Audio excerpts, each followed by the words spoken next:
Dear friends, welcome to this session where we are going to talk about the life of Abdul-Baha, the son and successor of Baha'u'llah, the sole interpreter of his writings, and the exemplar of his teachings. And I'm going to share the screen with you to show the slides in a moment.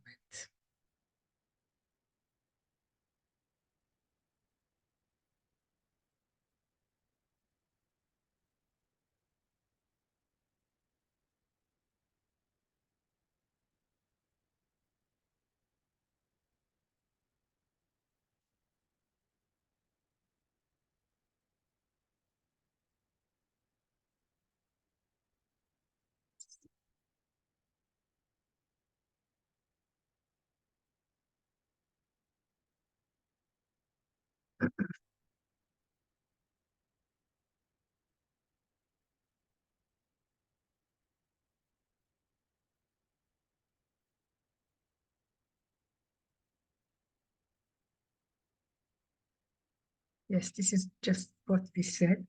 Son and successor of Baha'u'llah, the sole interpreter of his writings, and the exemplar of his teachings.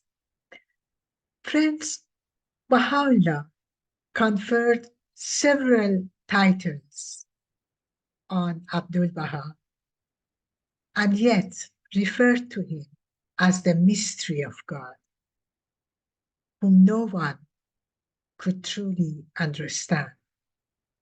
Such was his station. But Abdul-Baha chose for himself a single title, Abdul-Baha, which means the servant of Baha or Baha'u'llah, because that is what he wanted to be, the only thing he wanted to be. He wanted to serve Baha'u'llah, to serve God, to serve humanity, to give out love, compassion, especially to the needy and the poor, and to spread love, peace, and bind the hearts together in unity. And that's exactly what he did throughout his life. His childhood was spent in utter luxury. But since the tender age of 9, when his beloved father, Baha'u'llah, was put in the notorious prison, the Black Pit in Tehran, he too suffered and was persecuted. This is the inside view of the Black Pit, as you will remember, showing the entrance and the flight of stairs going down. Being just a child of 9, he became very homesick for his father, and one day he insisted that he would like to go and visit his father in the dungeon. So he was carried over the shoulders of someone who took him there. As he was being carried down the stairway, Baha'u'llah spotted him, and he knew the child would not bear seeing him in that condition. So he signaled that he should not be brought down. And he was right. Abdul-Baha got sick, and he could not bear it, and so he was carried back.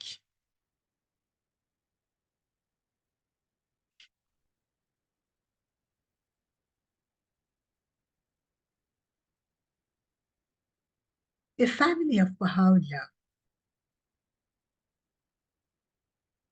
fell into destitution overnight when Baha'u'llah was arrested. So One day, Baha'u'llah's wife, Abdul-Baha's mother, asked little Abdul-Baha to go to a close relative's house and borrow some coins so that she could buy flour to make some bread. Abdul-Baha did this, but he came home panting and collapsed because the children on the street had chased him and thrown stones at him.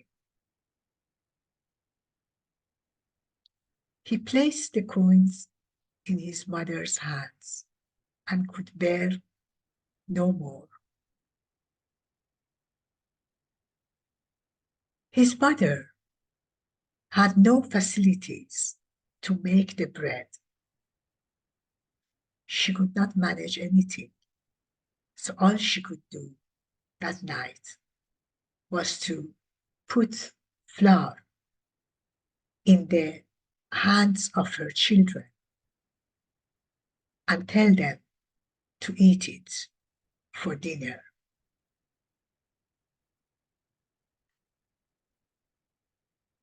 Later, during the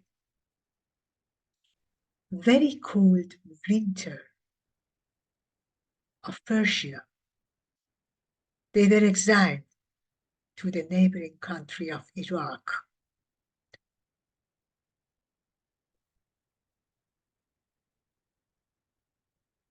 Amongst the mountainous paths, the cold of winter, without proper clothing and with no sufficient food. The cold was so severe that Abdul-Baha, at that tender age, got the frostbite, which affected him until the end of his life. He always had body pain.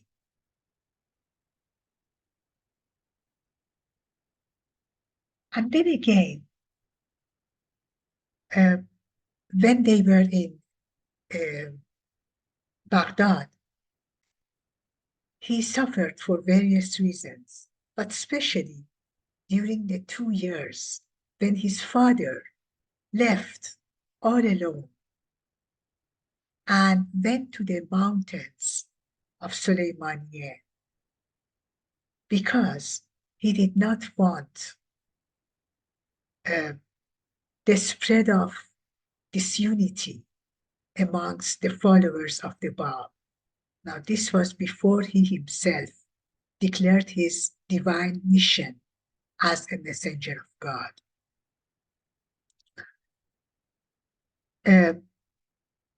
Mischief makers and jealous people who grew absolutely jealous of the rising prestige and the love that Baha'u'llah inspired in the hearts wherever he went, were spreading disunity amongst the followers of the Bab. And Baha'u'llah did not want that. So he left, not to be the cause of disunity and confusion.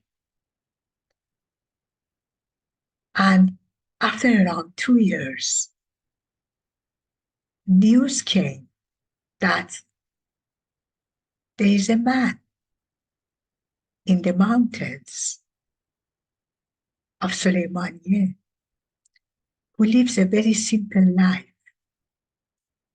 but is possessed of extraordinary knowledge and wisdom.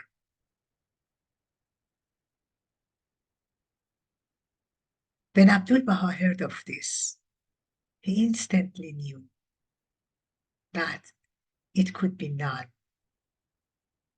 other than his own beloved father. And so he sent a message through a messenger, begging him to return. And Baha'u'llah did.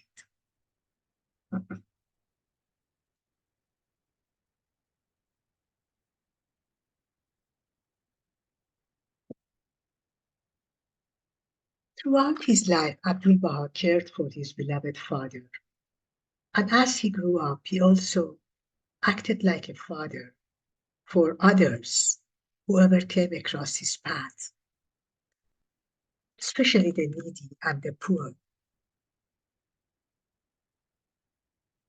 I have chosen uh, stories from the East as well as the West, from people who he helped out. The first story is about an Arab beggar. This is from Akka, the prison city, the notorious prison city of Akka, where they were exiled at the end.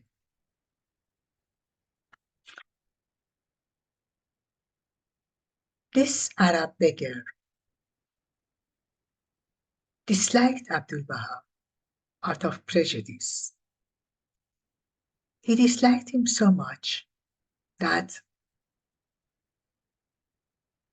he used to take the coin from Abdul-Baha's hands with one hand, and with the other hand, he used to cover his face with his robe so that he would not see the face of Abdul-Baha.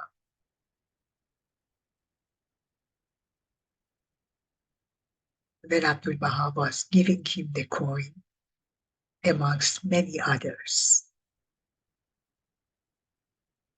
And this went on for 24 years. You heard me right. 24 years. Until one day, Abdul-Baha noticed that the man wasn't there. He asked around about his whereabouts, and he was told that the man was ill and lying in bed. Abdul-Baha quickly went to his house and found him very sick. He quickly brought in a doctor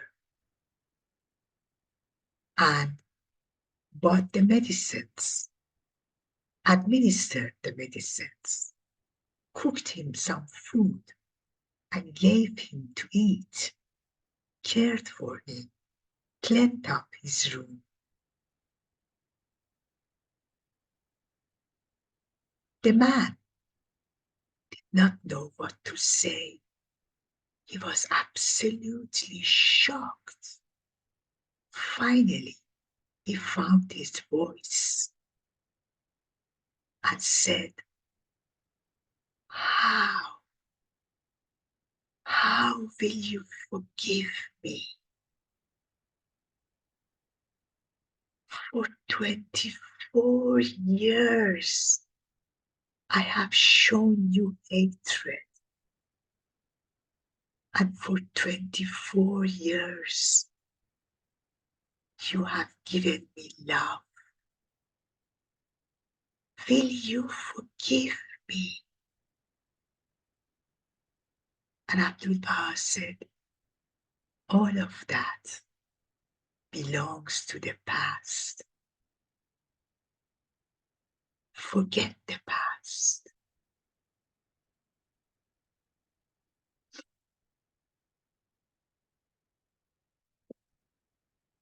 The second story now is about this lady, an American Baha'i lady, who visited Abdul-Baha in Haifa. This is what Abdul-Baha used to call her, the shining lamp. One day she asked Abdul-Baha, how will I serve God? And Abdul-Baha replied, by serving people. That is how you serve God. Later one day, Abdul-Baha called her and said, I will be very busy tomorrow. I have several things to do.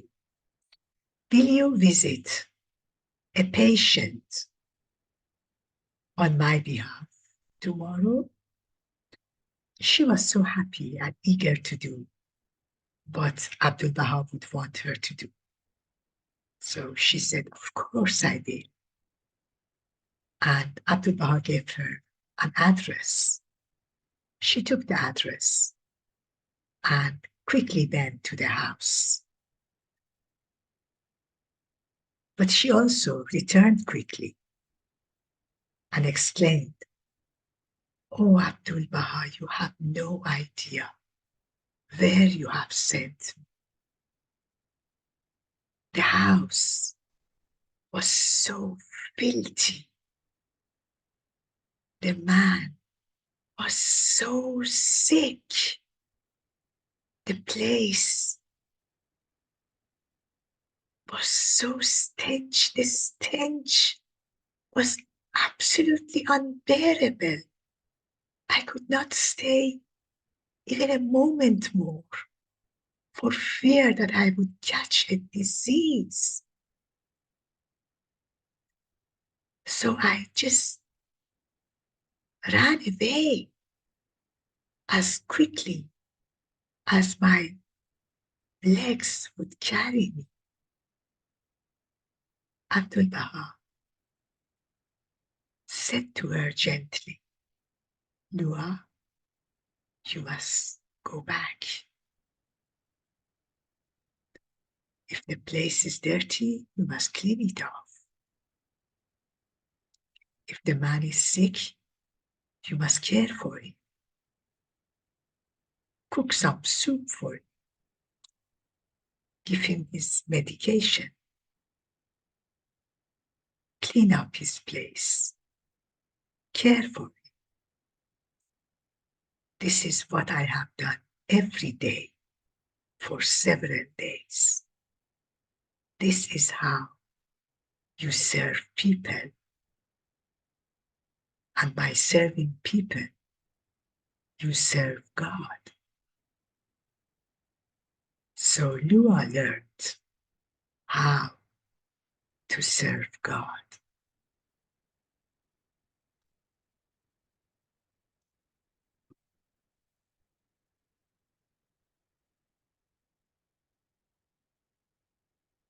From 1911 to 1913, Abdul-Baha traveled to the West, to Europe and to America.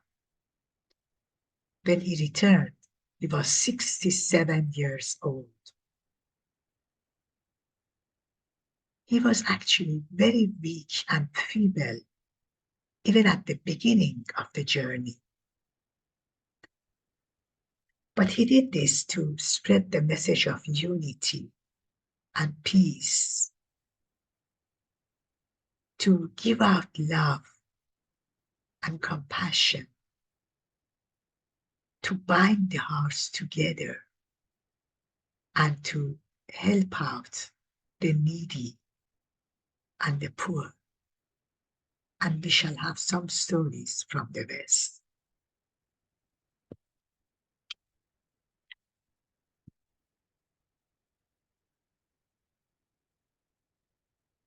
This is these are photographs of Juliet Thompson, a Baha'i lady from America, who visited Abdul-Baha earlier in Haifa. And the other one is that of Khalil Gibran, the poet from Lebanon. They were friends, close friends, and compatriots. They were both writers and painters, and they lived in New York. Juliet had told a lot about Abdul-Baha to Khalil Gibran, and when Khalil had read Baha'u'llah's verses in Arabic, he was much impressed, and he actually said that Um, they were the most stupendous Arabic writings that he had ever come across. And this was coming from a man whom the Euro press had praised as his Arabic had been praised in Euro press uh, as um, as the best Arabic, and he had been praised for his Arabic language skills very highly.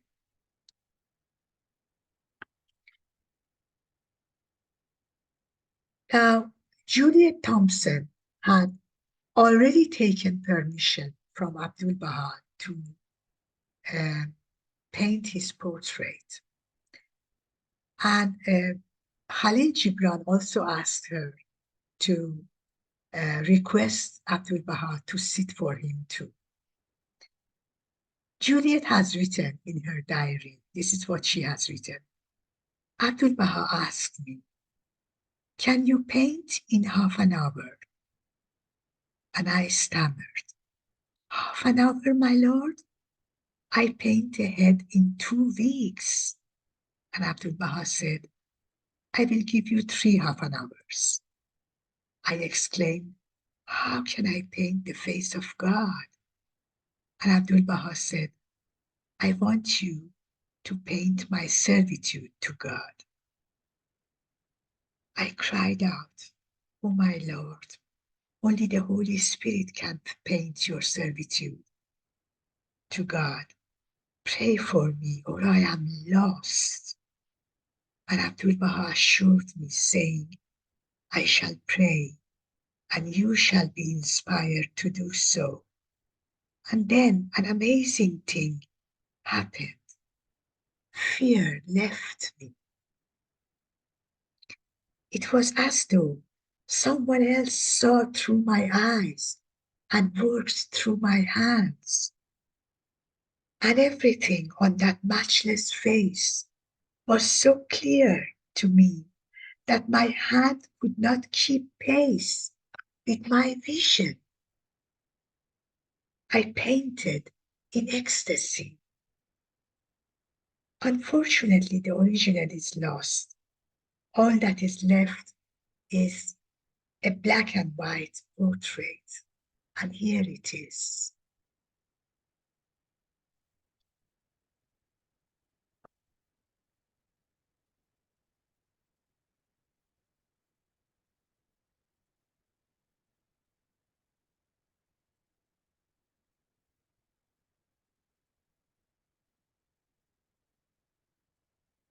And this one is the portrait of Abdul-Baha painted by Khalil Gibran.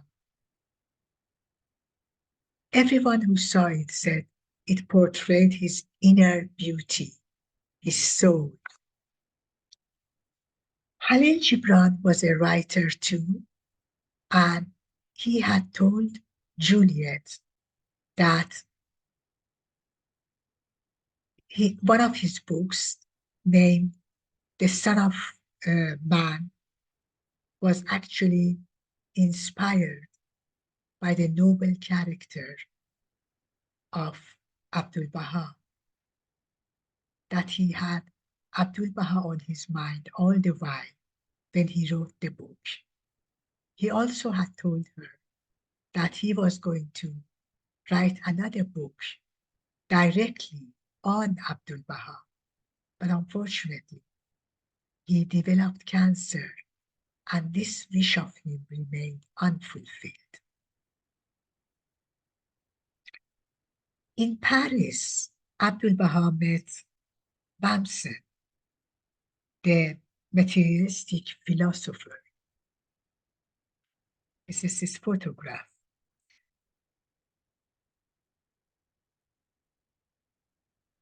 A Baha'i lady and her husband, who had visited Abdul-Baha in Haifa earlier, were known to him. This philosopher, who did not believe in the existence of God, visited Abdul-Baha along with his pupils. Abdul-Baha spoke to him about those who thought or believed that that nature governed the universe, and those who did not believe in the existence of God. Bamsen asked if the two views could be reconciled together. Abdul-Baha, who knew that the man was partial to metaphors, provided him with one. He said, suppose we throw a handful of salt in a sweet water lake. Can we say that there is no salt in the lake, even though it may not taste of salt at all? After a moment, Bamsen admitted that the presence of salt cannot be denied. Then Abdul-Baha compared the presence of salt to intelligent design. Bamsen was highly impressed and thumped the table, and with deep gratitude and respect took his leave, was fully convinced, and left with his pupils.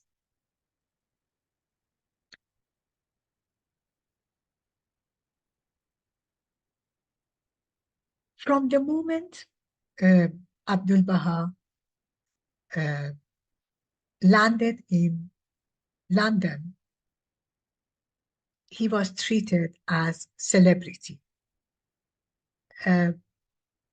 Lady Blomfield had housed him in her own mansion.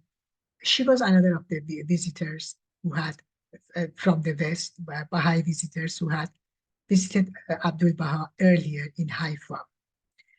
And so, because the photographers were continuously taking photographs of him, she approached one of the young photographers. That's Lady Blomfield. These are the photographers. So she approached one of them and she asked, do you think this is courteous to continuously take photographs of such a respectable personage the way you do? And the young photographer replied, no, madam, but since all the others are doing so, my boss will think I was a fool if I do not do so. Abdul-Baha heard this and laughed heartily and said, if photographs are to be taken, they better be good ones. And so he gave his consent for taking official photographs.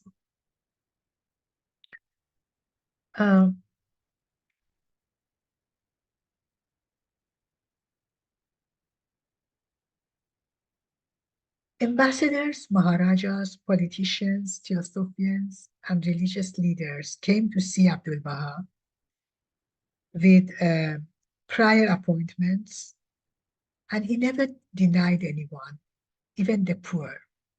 Once a woman came to the door, this is in London, in Lady Blomfield's place.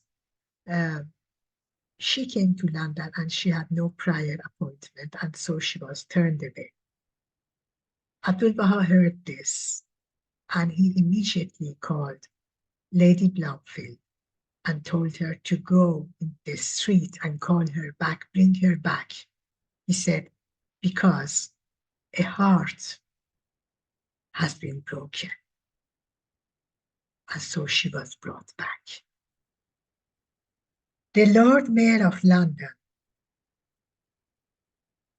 invited Abdul-Baha to consult with him about many social issues and social conditions of the city. Also, Abdul-Baha delivered talks in congregations in London.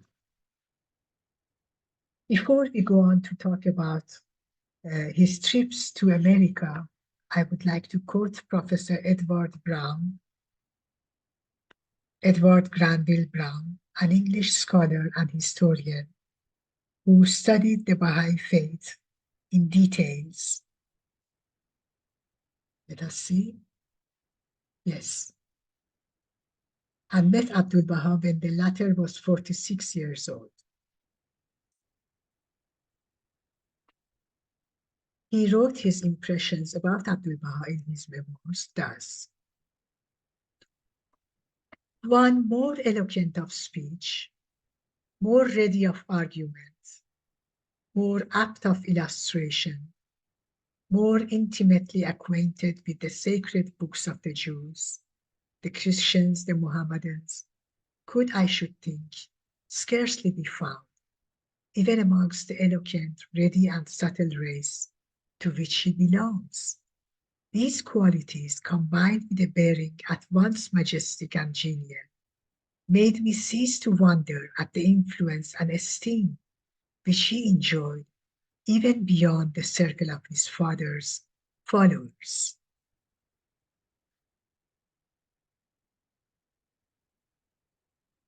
In New York, Abdul-Baha wanted to visit the homeless and had an appointment in the morning with a young journalist, Kate Carew. Her first question was, does the attention to material progress in our country sadden you? And Abdul-Baha replied, the material civilization is wonderful. If only you will allow divine idealism to keep pace with it, there is great hope for general progress. She had many other questions to ask, but Abdul-Baha was keen to go to the Bowery and meet the poor. And once the interview was over, he took Kate by the hand and led her to the Bowery.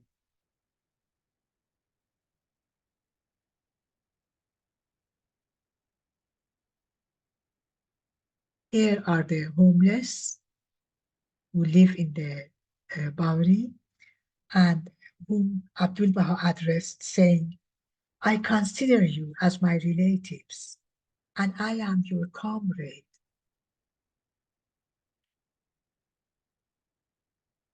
You must consider yourselves as very fortunate, because Jesus Christ said, blessed are the poor.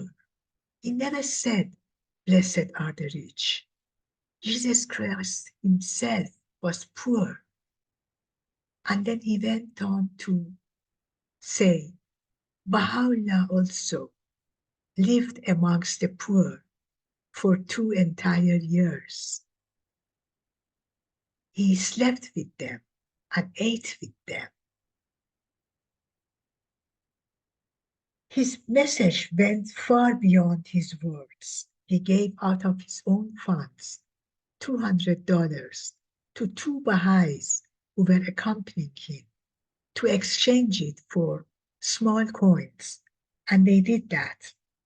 And then he stood by the gate and while shaking hands with almost 500 of those impoverished people, slipped a coin into each of their hands, and which was sufficient for a decent night's lodging. Kate Carew was deeply impressed. Her brief interview produced the lead article on the front page of the New York Tribune. The demonstration of Abdul-Baha's generosity, she wrote, did more to convince me of the absolute sincerity of the man than anything else that had happened. And as I went out into the starlit night, I murmured the phrase of an Oriental admirer who described him as the breeze of God.